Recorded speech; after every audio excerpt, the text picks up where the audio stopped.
Malam-malam gini ngapain di jalan? Ikut ke kontrakan bapak aja ya, biar aman. Warga malam itu langsung berbisik. Seorang tukang becak tua terlihat membawa seorang bule cantik yang sendirian di jalan gelap. Banyak yang berpikir buruk. Banyak yang menuduh tanpa tahu apapun. Tak ada yang menyangka, satu kejadian itu akan mengubah hidupnya selamanya. Assalamualaikum warahmatullahi wabarakatuh. Halo sahabat semua, terima kasih sudah kembali di channel ini. Sebelum lanjut ke kisahnya, pastikan kalian subscribe, like, dan share, karena cerita ini bukan sekadar drama, ini tentang nasib, prasangka, dan ketulusan yang dibalas tak terduga. Malam itu jalanan kota tua terlihat lengang. Lampu-lampu jalan menyala redup, memantulkan bayangan panjang di aspal yang sudah mulai retak. Angin malam membawa bau lembab, bercampur sisa hujan sore yang belum sepenuhnya mengering. Di sudut jalan itu, Sarman, seorang tukang becak berusia hampir 50 tahun, mengayuh pelan becaknya, sendirian seperti malam-malam sebelumnya. Sarman bukan siapa-siapa. Hidupnya sederhana, bahkan seringkali pas-pasan. Setiap malam ia mengayuh becak berharap ada satu atau dua penumpang yang mau naik, sekadar cukup untuk membeli beras esok hari. Istrinya sudah lama meninggal, anaknya merantau entah kemana. Becak tua itu adalah satu-satunya teman setianya. Ketika hampir memutuskan pulang, pandangannya menangkap sesuatu yang tidak biasa. Di bawah lampu jalan yang berkedip, terlihat seorang wanita asing berdiri kebingungan. Rambut pirangnya terurai, pakaiannya bersih namun wajahnya pucat. Ia tampak gelisah, menoleh ke kanan dan kiri, seperti seseorang yang benar-benar tersesat. Sarman melambatkan kayuhan. Nalurinya ragu. Pengalaman mengajarkannya satu hal, urusan orang asing, apalagi malam hari, sering membawa masalah. Namun langkah kakinya berhenti dengan sendirinya. Wanita itu menatapnya. Matanya berkaca-kaca. "Excuse me, please." Suaranya bergetar. Sarman terdiam. Bahasa Inggrisnya sangat terbatas. Tapi dari nada suara dan gestur tubuh, ia tahu satu hal. Wanita ini ketakutan. "Kenapa, Neng?" tanya Sarman pelan. Refleks menggunakan bahasa yang biasa ia pakai. Wanita itu menggeleng, lalu menunjuk ke tas kecil di tangannya yang terbuka kosong. Ia mengucap beberapa kata yang tidak sepenuhnya dipahami Sarman, tapi satu kata jelas, "No money." Di saat itulah, beberapa pengendara motor melintas perlahan. Ada yang menoleh, ada yang tersenyum miring. Tuh, tukang becak sama bule," bisik seseorang. "Ngapain malam-malam?" sahut yang lain. "Pasti ada apa-apanya." Sarman mendengar bisikan itu. Dadanya terasa sesak. Ia belum melakukan apapun, tapi penilaian sudah dijatuhkan. Wanita itu semakin panik. Nafasnya pendek-pendek. Tangannya gemetar. Sarman menghela napas panjang. "Tenang, Neng, tenang," katanya sambil mengangkat tangan, berusaha menenangkan. Ia menunjuk ke becaknya. "Duduk. Duduk dulu." Wanita itu ragu, lalu perlahan duduk. Becak tua itu berderit pelan, menjadi saksi awal dari takdir yang belum mereka pahami. Sarman tidak langsung mengayuh. Ia memikirkan risiko. Orang-orang melihat. Gosip bisa muncul. Tapi membiarkan wanita asing sendirian di jalan malam seperti ini, bukan pilihan yang bisa diterima hatinya. "Nama, kamu?" tanya Sarman terbata. "Claire," jawab wanita itu lirih. "I'm lost." Sarman mengangguk pelan. "Saya, Sarman." Malam semakin dingin. Jalanan semakin sepi. Dan di atas becak tua itu, dua orang dari dunia yang sangat berbeda sedang berada di satu titik yang sama, ketakutan dan ketidakpastian. Tanpa mereka sadari, pertemuan singkat di jalan gelap itu bukan hanya akan mengubah malam itu, tetapi mengubah seluruh arah hidup Sarman. Dan yang lebih mengejutkan lagi, Claire bukan wanita biasa seperti yang semua orang kira. Becak tua itu bergerak pelan menyusuri jalanan yang semakin sunyi. Roda besinya berdecit setiap kali melewati aspal yang tidak rata. Sarman mengayuh dengan hati-hati, sesekali melirik ke belakang untuk memastikan Claire masih baik-baik saja. Wanita itu duduk diam, memeluk tas kecilnya, matanya menatap kosong ke depan. Namun di belakang mereka, cerita sudah mulai berjalan lebih cepat dari becak itu sendiri. Di warung kopi ujung jalan, beberapa pria yang tadi melihat kejadian itu mulai berbisik. Tukang becak kok bawa bule malam-malam? Ah, paling juga cari untung. Mana tahu, siapa tahu dibayar dolar. Tawa kecil menyertai bisikan itu. Tak ada yang benar-benar tahu apa yang terjadi, tapi prasangka terasa lebih nikmat daripada kebenaran. Sarman tidak mendengar semua itu secara langsung, tapi ia bisa merasakannya. Setiap kali ada motor melintas dan melambat, setiap kali ada mata yang menatap terlalu lama, dadanya kembali terasa berat. Ia tahu reputasinya di lingkungan itu, orang biasa, miskin, dan mudah dijadikan bahan omongan. Claire akhirnya bersuara. "I'm scared," katanya lirih. Sarman berhenti sejenak di bawah lampu jalan lain yang cahayanya lebih terang. Ia menoleh, menjaga jarak, memastikan sikapnya tetap sopan. "Tenang, Neng. Aman." Ia lalu membuka botol air mineral yang terselip di bawah kursi becak dan menyerahkannya. Claire menerimanya dengan kedua tangan, minum perlahan, seolah takut air itu akan habis. Where are you taking me?" tanya Claire ragu. Sarman berpikir sejenak. Bahasa Inggrisnya terbatas, tapi kejujuran tidak perlu bahasa rumit. "Ke tempat ramai. Polisi. Atau orang?" Claire mengangguk, sedikit lega. Mereka berhenti di sebuah minimarket kecil yang masih buka. Lampu terang membuat Claire terlihat lebih jelas. Kulitnya bersih, jam tangan sederhana tapi elegan, dan sepatu yang tidak murah. Sarman, tanpa sadar, memperhatikan detail-detail itu. Orang asing biasa tidak berpakaian seperti ini, batinnya. Di depan minimarket, dua orang pemuda memperhatikan mereka. Salah satunya menyeringai. "Bang, bule ya?" katanya dengan nada bercanda yang mengandung sindiran. Sarman menegakkan badan. "Iya." Dia tersesat. "Sendirian malam-malam?" Pemuda itu tertawa kecil. "Hati-hati, Bang." Kata hati-hati terdengar seperti peringatan, tapi juga seperti ancaman halus. Claire menangkap nada itu dan tubuhnya menegang. Sarman berdiri sedikit lebih ke depan. Posisinya jelas melindungi. "Sudah," katanya singkat. Pemuda itu mengangkat bahu dan pergi, tapi tatapan terakhirnya penuh arti. Tidak semua orang malam itu berniat baik. Setelah membeli roti dan makanan ringan, Sarman menyerahkannya pada Claire. Mata Claire berkaca-kaca. "Thank you," katanya berkali-kali. Sarman hanya mengangguk. Ia tidak ingin dipuji. Ia hanya ingin wanita itu selamat. Di sebuah pos polisi kecil, Sarman berhenti. Lampu neon menerangi papan nama yang mulai pudar. Seorang petugas keluar, mengerutkan kening melihat pemandangan di depannya. "Ada apa ini?" tanyanya. Sarman menjelaskan dengan bahasa sederhana, dibantu gestur tangan. Claire ikut bicara. Kali ini lebih lancar. Ia menyebutkan paspor, dompet, dan ponsel yang hilang. Petugas mendengarkan dengan serius, tidak seperti orang-orang di jalan. Namun satu kalimat Claire membuat suasana berubah.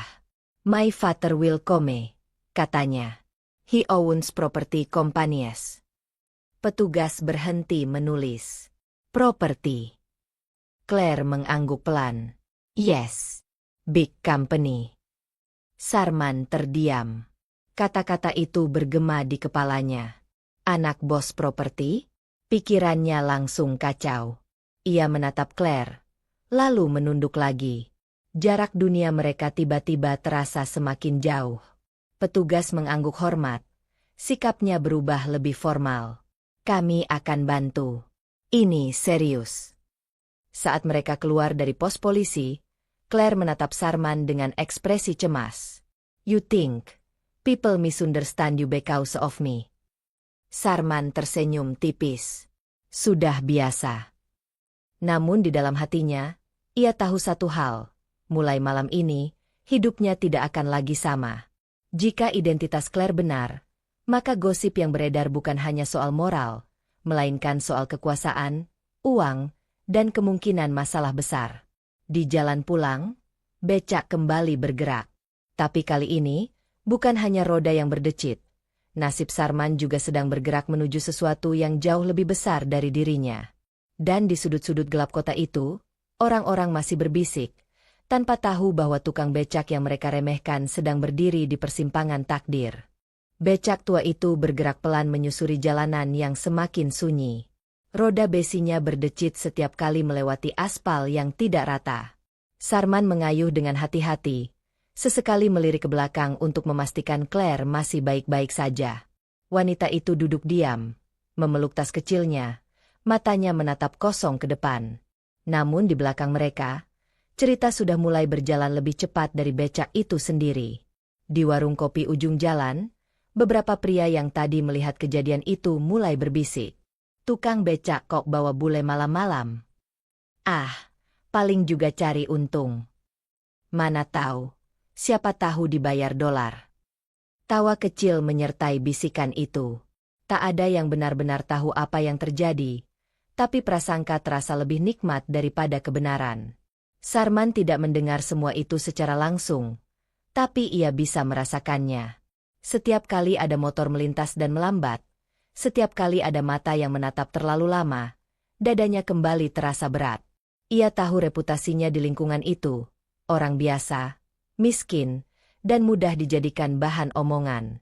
Claire akhirnya bersuara. "I'm Scarlett," katanya lirih. Sarman berhenti sejenak di bawah lampu jalan lain yang cahayanya lebih terang. Ia menoleh, menjaga jarak, memastikan sikapnya tetap sopan. "Tenang, Neng. Aman." Ia lalu membuka botol air mineral yang terselip di bawah kursi becak dan menyerahkannya.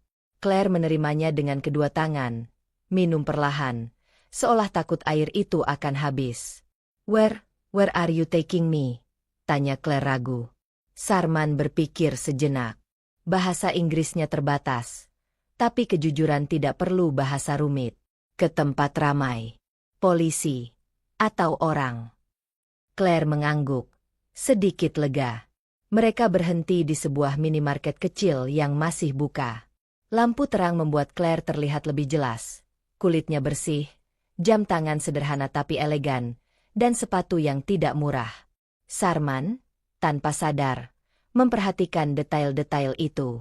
Orang asing biasa tidak berpakaian seperti ini, batinnya. Di depan minimarket, dua orang pemuda memperhatikan mereka. Salah satunya menyeringai. "Bang, bule ya?" katanya dengan nada bercanda yang mengandung sindiran. Sarman menegakkan badan. "Iya." Dia tersesat. "Sendirian malam-malam?" Pemuda itu tertawa kecil. "Hati-hati, Bang." Kata hati-hati terdengar seperti peringatan, tapi juga seperti ancaman halus. Claire menangkap nada itu dan tubuhnya menegang. Sarman berdiri sedikit lebih ke depan. Posisinya jelas melindungi. "Sudah," katanya singkat. Pemuda itu mengangkat bahu dan pergi, tapi tatapan terakhirnya penuh arti. Tidak semua orang malam itu berniat baik. Setelah membeli roti dan makanan ringan, Sarman menyerahkannya pada Claire. Mata Claire berkaca-kaca. "Thank you," katanya berkali-kali. Sarman hanya mengangguk. Ia tidak ingin dipuji. Ia hanya ingin wanita itu selamat. Di sebuah pos polisi kecil, Sarman berhenti. Lampu neon menerangi papan nama yang mulai pudar. Seorang petugas keluar, mengerutkan kening melihat pemandangan di depannya. "Ada apa ini?" tanyanya. Sarman menjelaskan dengan bahasa sederhana, dibantu gestur tangan. Claire ikut bicara. Kali ini lebih lancar. Ia menyebutkan paspor, dompet, dan ponsel yang hilang. Petugas mendengarkan dengan serius, tidak seperti orang-orang di jalan. Namun satu kalimat Claire membuat suasana berubah. "My father will come," katanya. He owns property companies. Petugas berhenti menulis. Property. Claire mengangguk pelan. Yes. Big company. Sarman terdiam. Kata-kata itu bergema di kepalanya. Anak bos properti? Pikirannya langsung kacau. Ia menatap Claire, lalu menunduk lagi. Jarak dunia mereka tiba-tiba terasa semakin jauh. Petugas mengangguk hormat. Sikapnya berubah lebih formal. Kami akan bantu. Ini serius. Saat mereka keluar dari pos polisi, Claire menatap Sarman dengan ekspresi cemas. You think people misunderstand you because of me? Sarman tersenyum tipis. Sudah biasa. Namun di dalam hatinya, ia tahu satu hal. Mulai malam ini, hidupnya tidak akan lagi sama. Jika identitas Claire benar, maka gosip yang beredar bukan hanya soal moral, melainkan soal kekuasaan, uang, dan kemungkinan masalah besar. Di jalan pulang, becak kembali bergerak. Tapi kali ini, bukan hanya roda yang berdecit. Nasib Sarman juga sedang bergerak menuju sesuatu yang jauh lebih besar dari dirinya. Dan di sudut-sudut gelap kota itu, orang-orang masih berbisik, tanpa tahu bahwa tukang becak yang mereka remehkan sedang berdiri di persimpangan takdir. Pagi datang dengan cara yang tidak ramah bagi Sarman. Matahari baru naik, tapi udara sudah terasa berat. Ia mengayuh becaknya seperti biasa, menyusuri jalan yang sama, berharap hari ini akan berjalan normal. Namun sejak malam itu, tak ada lagi yang normal. Beberapa tukang becak lain menatapnya dengan pandangan aneh. Ada yang berbisik, ada yang pura-pura tidak melihat. Sarman mencoba bersikap biasa, tapi dadanya terasa sesak. Ia tahu cerita sudah beredar, dan seperti biasa, cerita itu tumbuh liar tanpa kendali. Men, panggil seorang tukang becak yang sudah lama ia kenal. Katanya semalam kamu bawa bule ya? Sarman berhenti mengayuh. Iya. Dia tersesat. Temannya menyeringai. Hati-hati. Orang-orang ngomong gak enak. Kalimat itu sederhana, tapi maknanya tajam. Reputasi adalah segalanya bagi orang kecil seperti Sarman. Sekali rusak, sulit diperbaiki. Di sudut pasar, beberapa pelanggan yang biasa naik becaknya memilih becak lain. Ada yang beralasan buru-buru, ada yang pura-pura sibuk. Sarman tidak memaksa. Ia hanya menunduk dan kembali mengayuh. Sementara itu, di sebuah penginapan sederhana yang diurus polisi, Claire duduk termenung. Ia baru saja berbicara dengan seseorang lewat telepon pinjaman. Wajahnya pucat. "They are looking for me," katanya pelan kepada petugas. "My family." Petugas mengangguk. "Kami sudah hubungi kedutaan. Mereka akan datang." Kabar itu terdengar seperti kelegaan, tapi juga membawa ketakutan baru. Claire menatap lantai, lalu berkata lirih, "Please, don't make trouble for him." Petugas mengerutkan kening. Si tukang becak. Claire mengangguk. "He helped me. He didn't do anything wrong." Di sisi lain kota, Sarman sedang menghadapi masalah lain. Seorang aparat kelurahan mendatanginya. "Sarman," katanya datar, "ada laporan soal kamu." Jantung Sarman berdegup kencang. "Laporan apa, Pak?" "Katanya kamu membawa perempuan asing malam-malam." Warga resah. Kata resah itu seperti palu. Sarman mencoba menjelaskan, dengan suara tertahan dan kata-kata sederhana. Ia menceritakan soal tersesat, soal polisi, soal niat menolong. Aparat itu mendengarkan, lalu menghela napas. "Saya tidak bilang kamu salah. Tapi jaga diri. Jangan sampai jadi masalah besar." Sarman mengangguk. Ia tahu arti peringatan itu. Satu langkah salah, ia bisa kehilangan izin mangkal. Hari itu, ia pulang lebih awal. Becaknya kosong. Uang di sakunya hampir tidak ada. Di rumah kecilnya, Sarman duduk diam, memikirkan semua yang terjadi. Untuk pertama kalinya dalam hidupnya, ia bertanya pada diri sendiri, apakah menolong orang memang selalu berakhir begini? Sore hari, sebuah mobil hitam berhenti di dekat pos polisi.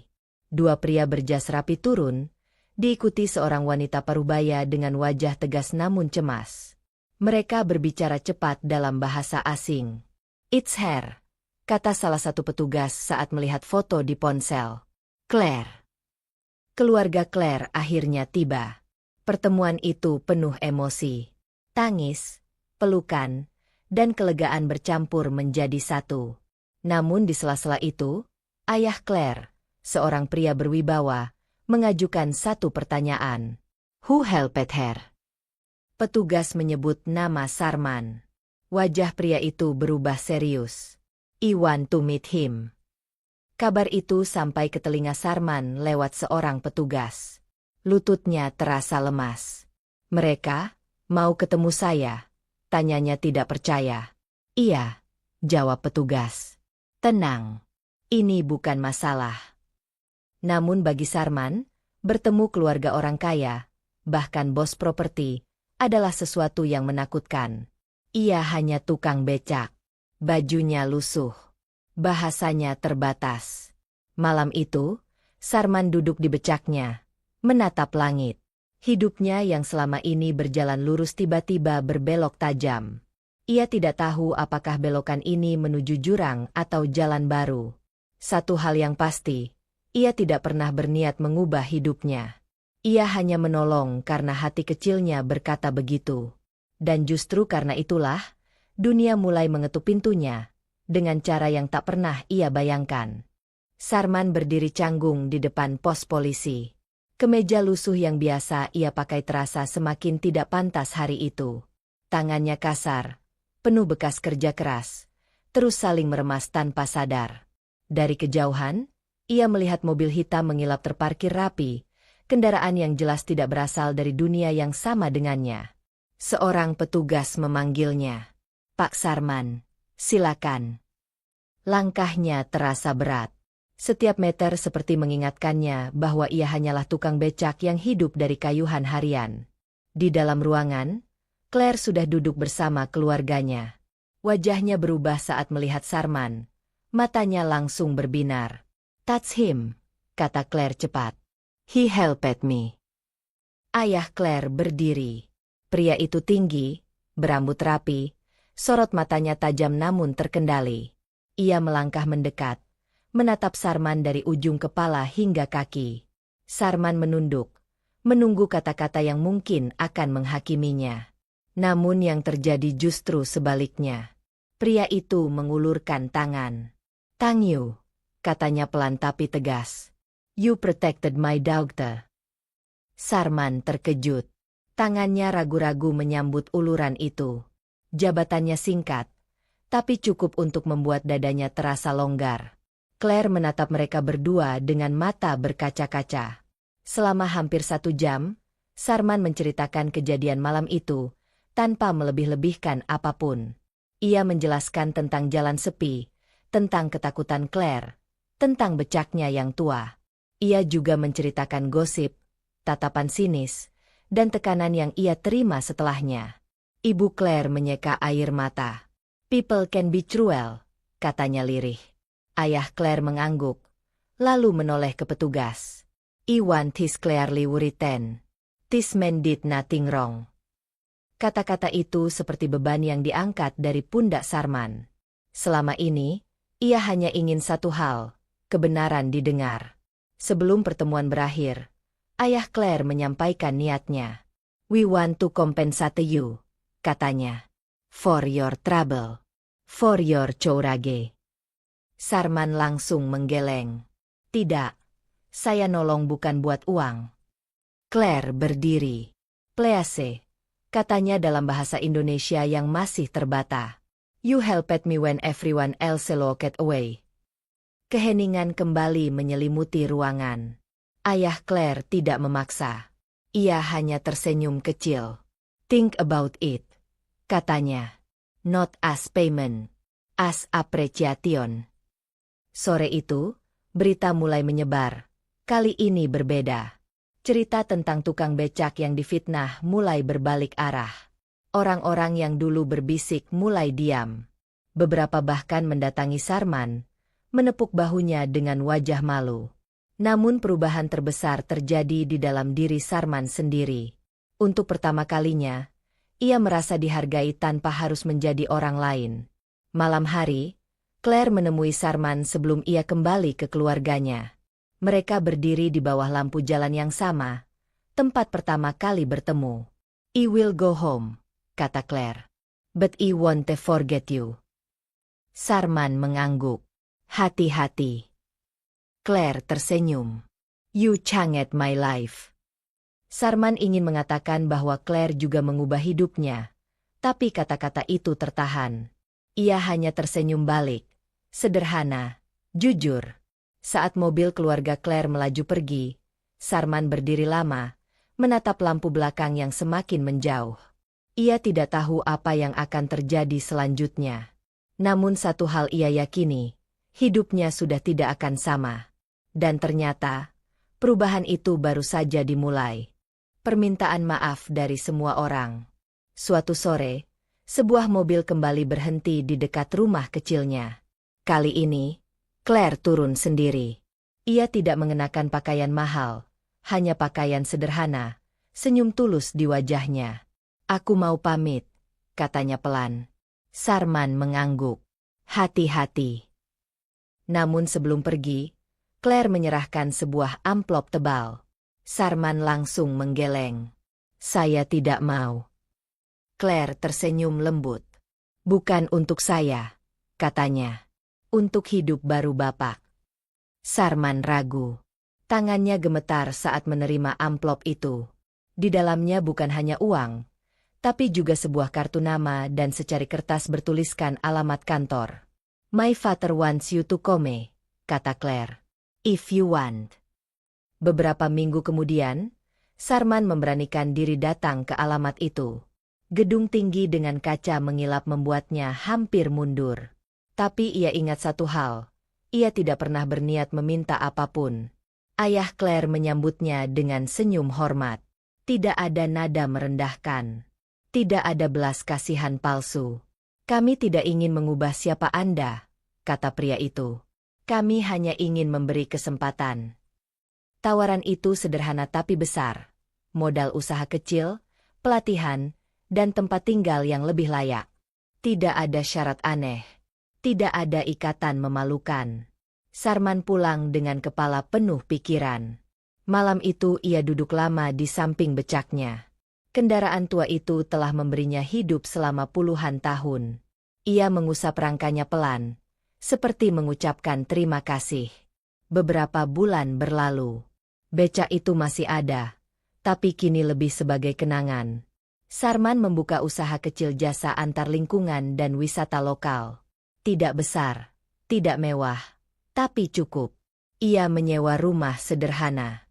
Hidupnya pelan-pelan berubah, tanpa harus meninggalkan jati dirinya. Suatu hari, Claire kembali. Kali ini sebagai tamu, bukan orang tersesat. Mereka duduk minum teh di teras rumah Sarman. Tidak ada jarak canggung. Tidak ada dunia yang terlalu jauh. "People should get you," kata Claire. "But you stayed kind." Sarman tersenyum. "Karena kalau kita berubah karena omongan orang, berarti mereka menang." Claire menunduk, lalu tersenyum.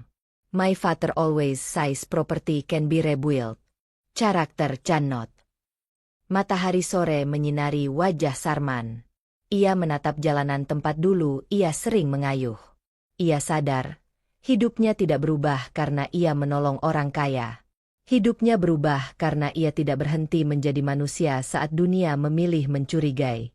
Cerita tentang tukang becak dan bule itu akhirnya berakhir. Bukan sebagai gosip murahan, bukan sebagai skandal malam hari, tapi sebagai pelajaran diam-diam tentang ketulusan. Karena pada akhirnya, bukan siapa yang kita tolong yang menentukan nilai perbuatan kita, melainkan alasan mengapa kita menolong. Dan bagi Sarman, semua itu dimulai dari satu malam sepi, satu becak tua, dan satu keputusan sederhana. Tidak membiarkan manusia lain sendirian di jalan gelap. Tam.